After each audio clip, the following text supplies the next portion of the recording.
Hello students, पिछली video में हमने सीखा था कि यूनिवर्सल रिलेशन क्या होता है, वर्ड रिलेशन क्या होता है एंड आइडेंटिटी रिलेशन क्या होता है। अब हम सीखेंगे symmetric relations and transitive relations. तो आगे बढ़ते हैं। In set A is called symmetric relation if A B belongs to A. For every ordered pair AB belongs to R implies ordered pair BA belongs to R। इसका मतलब क्या होता है मित्रों कि अगर रिलेशन के अंदर ऑर्डर्ड पेयर AB हाजिर है तो उसका reverse BA ordered pair BA होना चाहिए। तो ये रिलेशन R सिमेट्रिक रिलेशन कहलाता है। समझते हैं एग्जाम्पल लेके। Let A equal to set having elements 1, 2 and relation on set A are given as R1 to R10। मित्रों, ये सभी रिलेशन आप ऑब्जर्व कीजिएगा।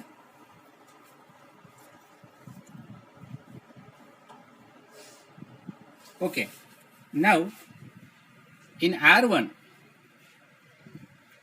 AB equal to 1, 1 belongs to R1. Then reverse of it BA, अगर हम 1, 1 का reverse लेते हैं तो वो 1, 1 ही मिलता है। 1, 1 ordered pair belongs to R1. So it is true that R1 is symmetric relation. Same reason we can apply for R2 and R3. R2 में भी यही है, ऑर्डर पेयर 2, 2 लेते हैं तो उसका रिवर्स 2, 2 है। R3 में क्या होता है, ऑर्डर पेयर 1, 1 लेते हैं तो उसका रिवर्स 1, 1 इटसेल्फ। 2, 2 लेते हैं तो उसका रिवर्स 2, 2 इटसेल्फ। ठीक है, तो R3 भी सिमेट्रिक रिलेशन है।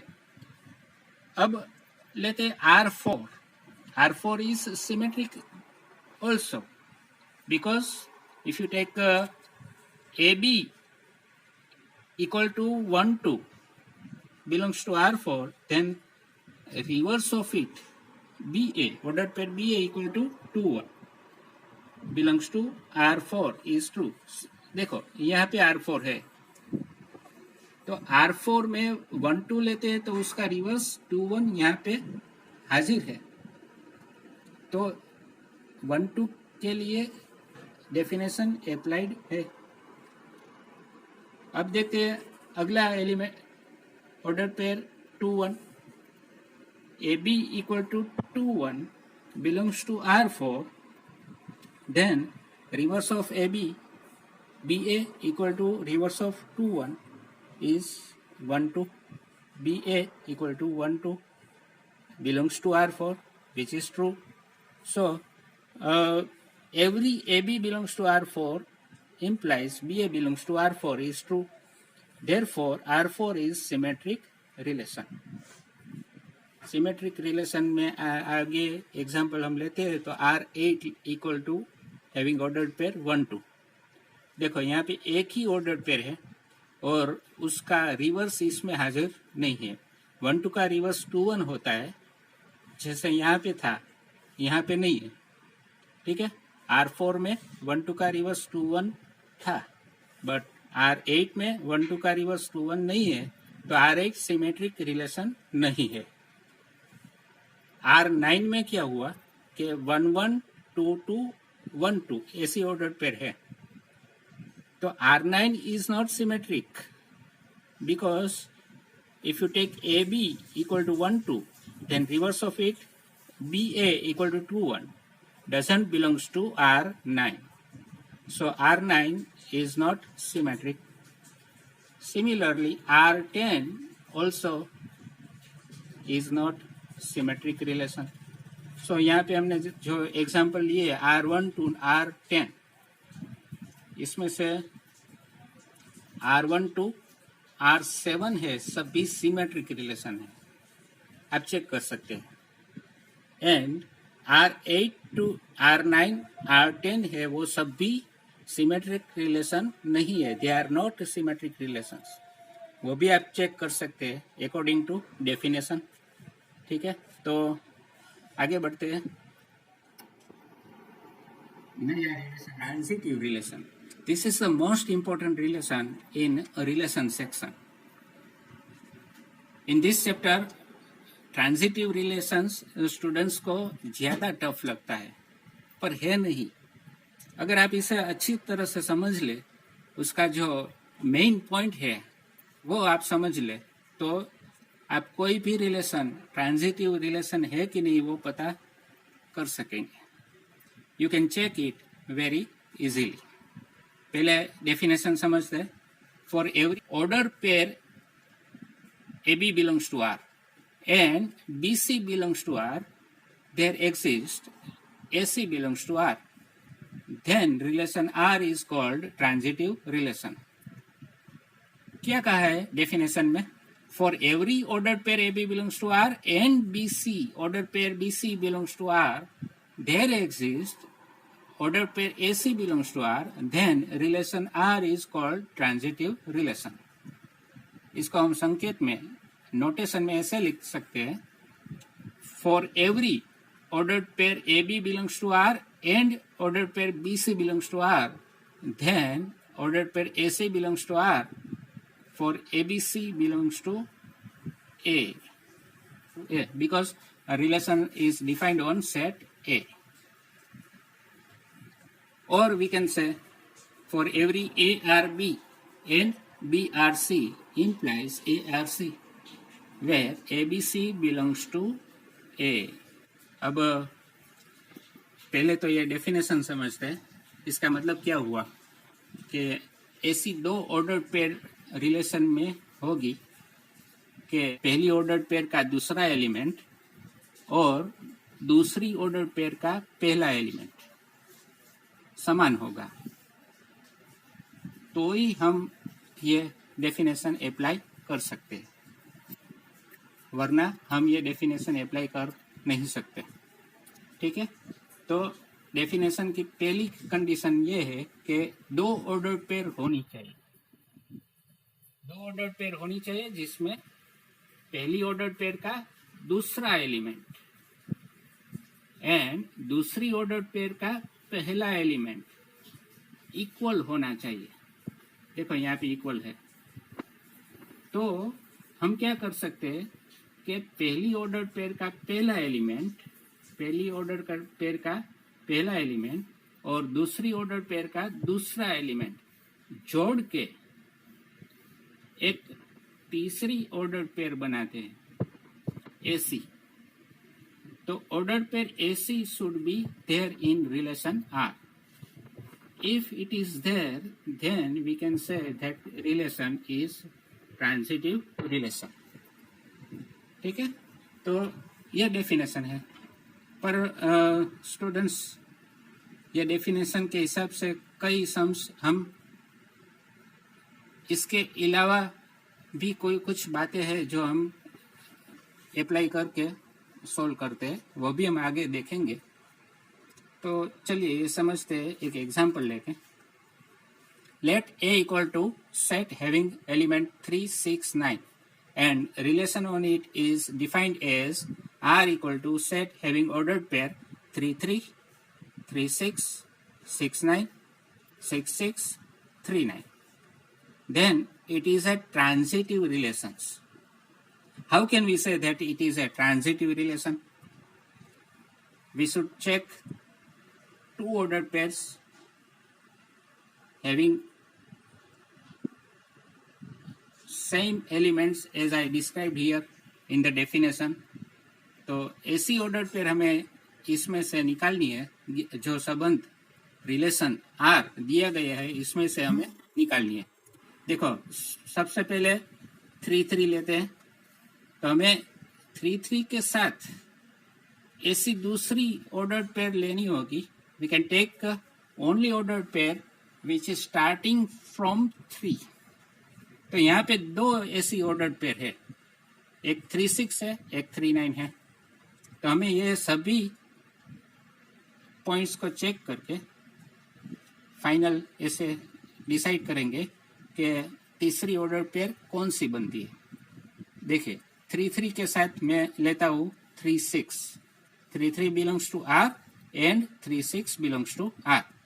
देन 3 6 यहाँ से ये 2 एलिमेंट ज्वाइन हो गए, 3 6 ऐसे ये ब्रिज बनता है, ये कट हो जाता है और ये ब्रिज बनता है. तो 3 6 बिलोंग्स टू R होनी चाहिए. तो 3 6 बिलोंग्स टू R है कि नहीं चेक कीजिए. यहाँ पे है 3 6 belongs to R. Itself is 3 6 belongs to R. So यहाँ पे ये डेफिनेशन अप्लाई हो गई. अब दूसरा पता करते 3 3 एंड 3 9, 3 3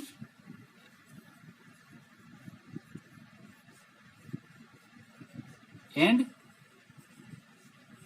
3 9 बिलोंग्स टू R. तो देखो यहाँ पे 3 पे ये जोड़ पूरी होती है, यहाँ पे 3 से ये स्टार्ट होती है, तो हम कनेक्ट कर सकते हैं 3 9. Then 3 9 belongs to R because यहाँ पे है 3 9 बिलोंग्स टू R. तो ये डेफिनेशन अप्लाई होगी इसमें भी. अब लेते हैं 3 6.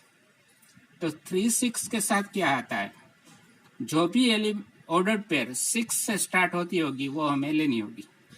तो 3 6 लेते हैं तो 6 से स्टार्ट होती है वो ऑर्डर्ड पेयर, यहाँ पे 2 है, 6 9 एंड 6 6. तो पहले जोड़ते हैं 3 6 को 6 6 के साथ, तो यहाँ पे मिलती है 3 6 ऑर्डर पेयर 3 6, वो R में है, 3 6 है.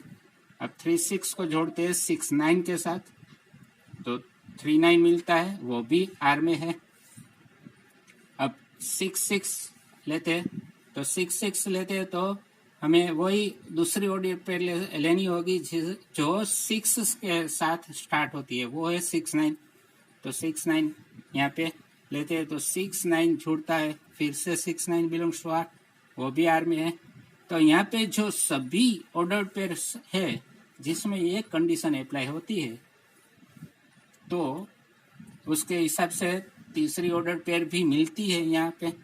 तो जो R रिलेशन दिया गया है वो ट्रांजिटिव रिलेशन कहलाएगा.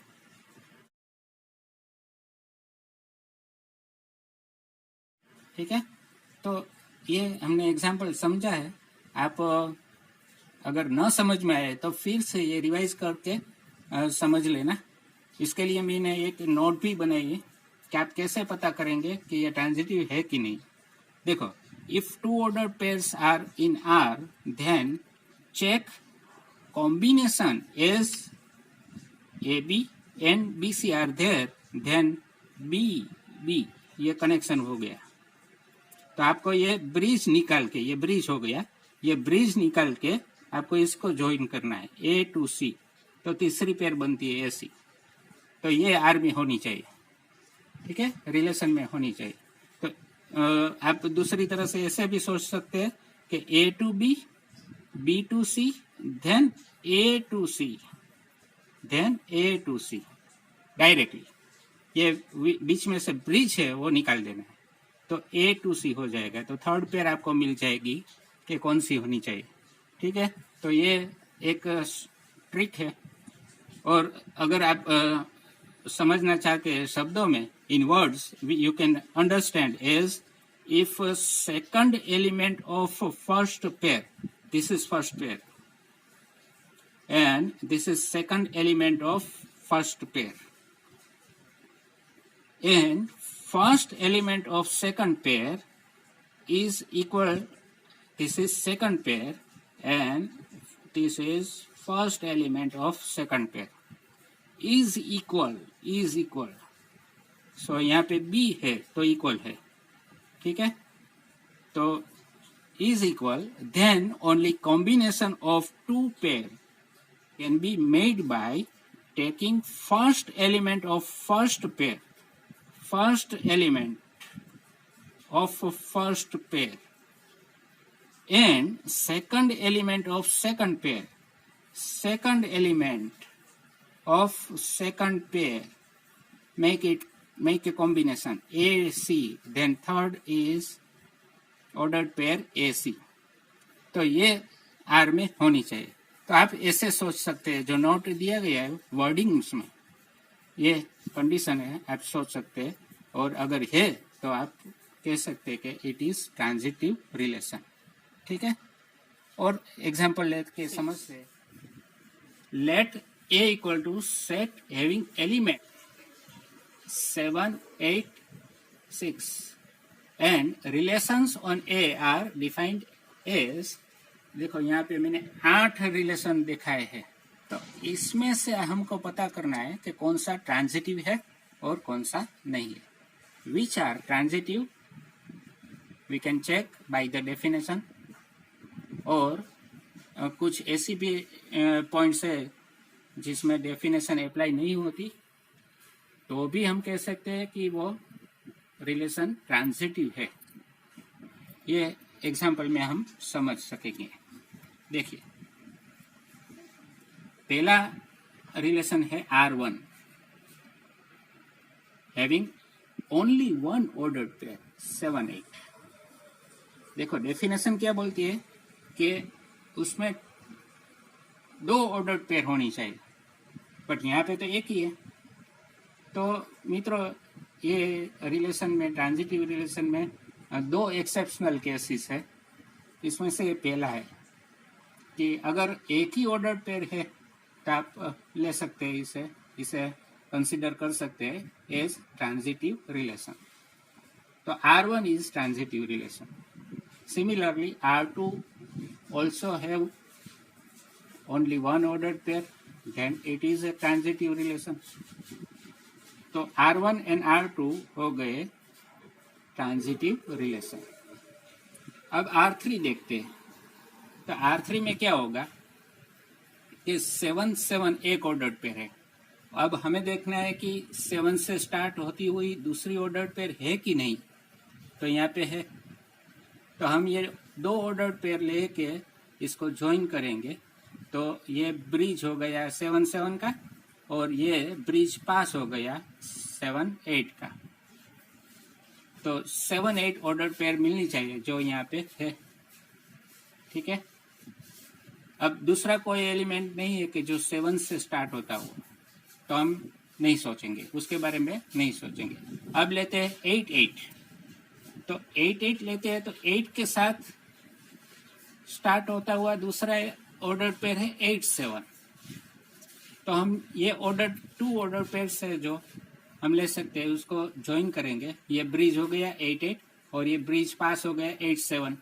तो 8, 7 ऑर्डर पेयर बनती है। तीसरी ऑर्डर पेयर 8, 7 यहाँ पे रिलेशन में हाजिर है, तो डेफिनेशन अप्लाई हो गई।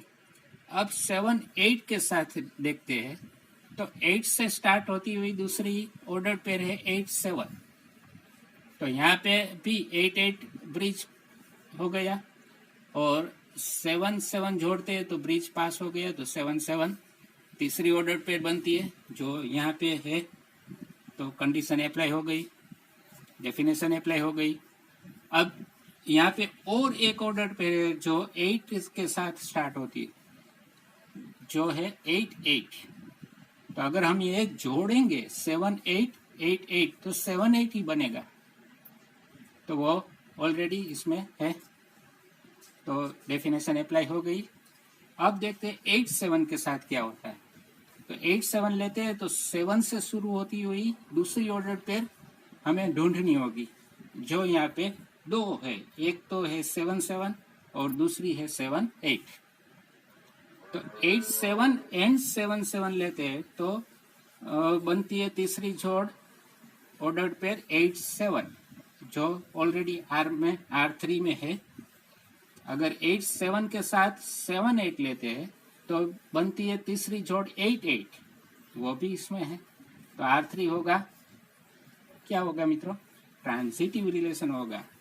ठीक है, तो ऐसे आप सोच के सभी जो रिलेशंस यहाँ पे लिखे हैं, आप कह सकते हैं कि वो ट्रांजिटिव रिलेशन है कि नहीं। देखिए, इसमें हमने जो एक पॉइंट नोट किया है वो है, if only one ordered pair is there in any relation, then it is taken as or consider as transitive relation. It is an exceptional case of transitive relation. है ना मित्र, मजे की बात, क्या कुछ सोचना ही नहीं। अगर एक ऑर्डर पेयर है तो डायरेक्ट ही बोल दीजिए कि ये ट्रांजिटिव रिलेशन है, जैसे यहाँ पे R1 and R2 transitive relations है। ठीक है, R3 हमने समझ लिया है डेफिनेशन के हिसाब से, इसमें डेफिनेशन होती है, इसलिए हम बोलते हैं R3 is transitive relation.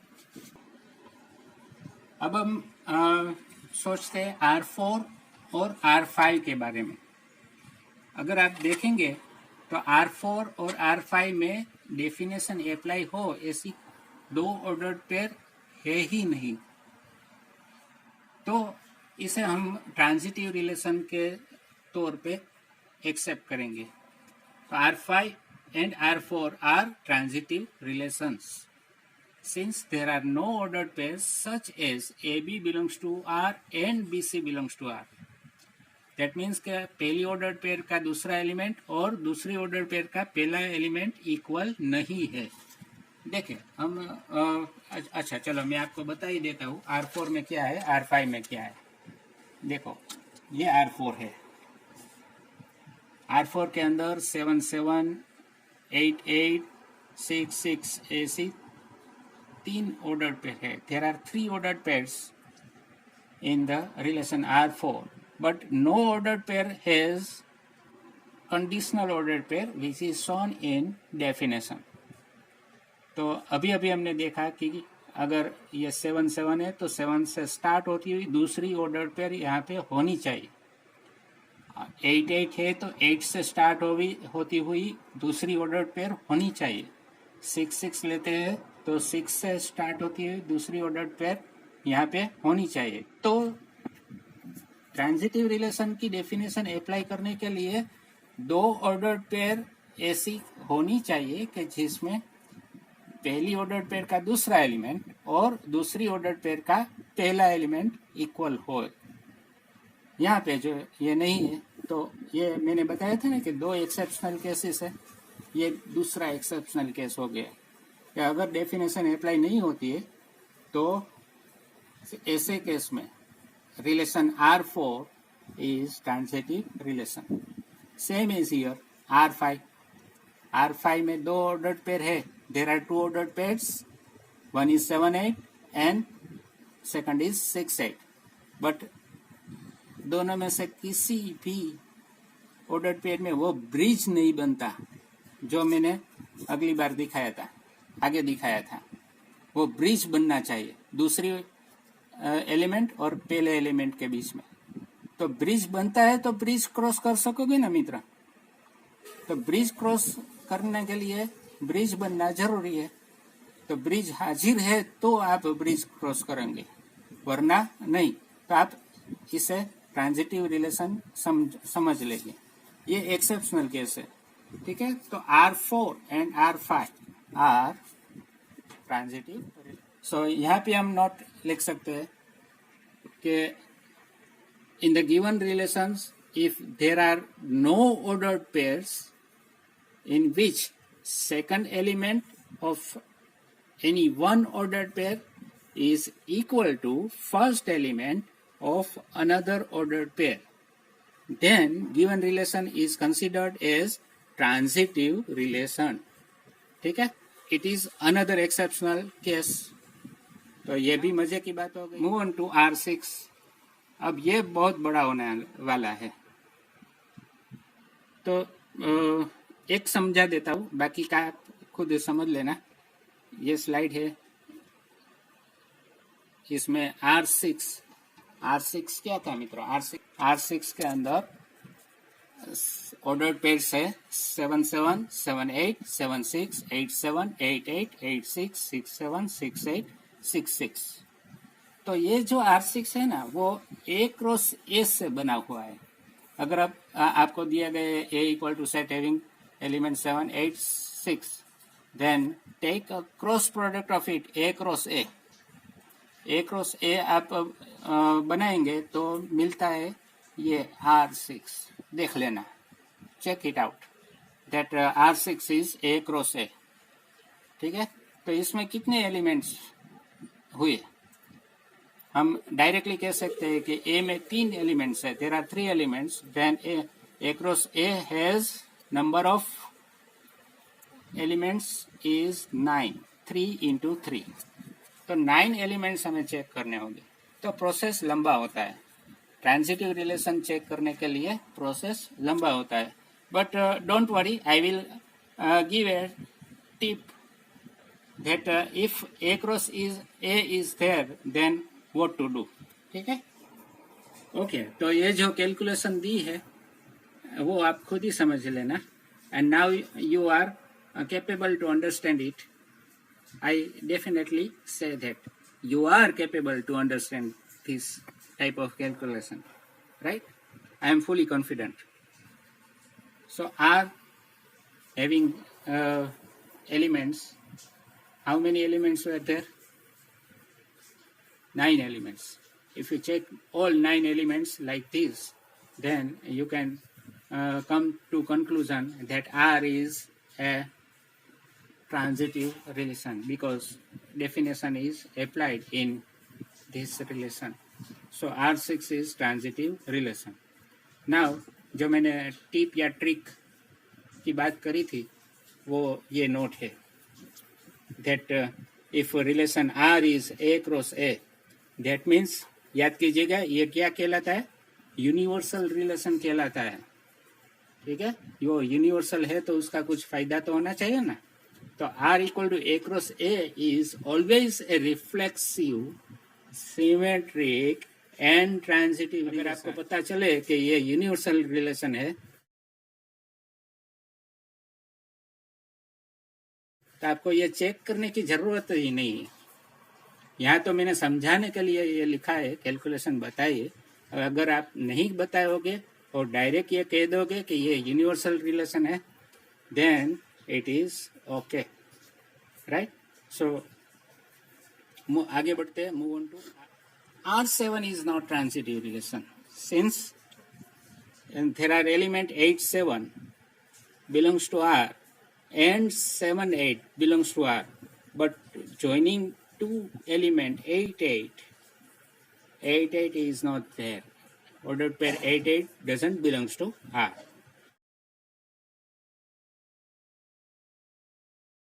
So R7 is not transitive relation. And R8 is also not a transitive relation because इसमें भी ऐसा ही है कि 7, 8 belongs to R and 8, 6 belongs to R.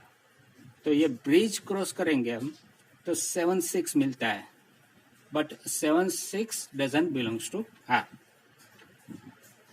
Then we can say that R8 is not a transitive relation. So one example is enough, I think, right?